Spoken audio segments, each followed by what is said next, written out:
This is April Schulthies, using the computer to generate this message. You may have noticed that world events are staged. In other words, just like the Olympics, they're planned, arranged, and carried out for public consumption. It isn't always easy to prove world events are staged, but homegrown ones might be easier to spot. For the purposes of this commentary, I am going to remain in the realm of general references about a real event. Not too long ago, there was a bombing blamed on an amateur. No one was hurt. But here's the glitch. The attack was on an established edifice, well protected, at night, at a level where no one would be there during the attack. In other words, chances of injury were minimized. Was this on purpose? I think it was. Now here's the red flag. The FBI investigated, and said the perpetrator never should have been able to get that close to the building, much less get through the gate, across the lawn, and inside. Who is right here, the official story or the FBI? Obviously, I think it's the FBI,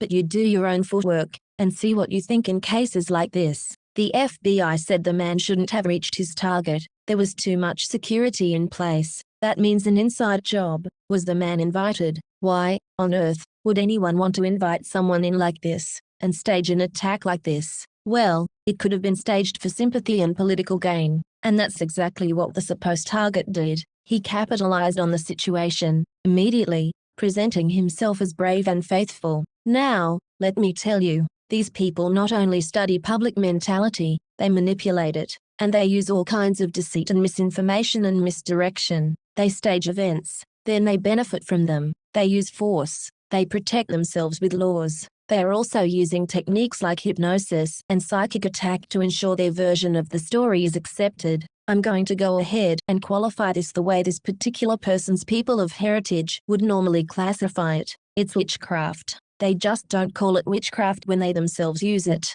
They call it science of the mind, or dress it up as religion. Are they really wolves, though, feeding on the flock? This is Rome. We're still dealing with Herod in Rome, and Rome likes to make humans into gods. Rome invaded Native America, and forced indigenous peoples into slavery, and practiced genocide against the native tribes. And Rome is supported by secret societies, and their secret is hypnosis. Rome is ruthless. Native American peoples have suffered under Rome through widespread elimination and assimilation. Genocide is always wrong, always. I grew up in the Graeagle, California area. I was told the indigenous peoples simply moved on when the railroad came to Portola. Now I'm sure the truth is something awful. Be warned, the realm of thought is real. Fight back. Practice psychic self-defense. Do not have sex. Do not eat meat. Read the Bible. Respect all life. The scriptures say, they conceive mischief, and bring forth vanity, and their belly prepares deceit.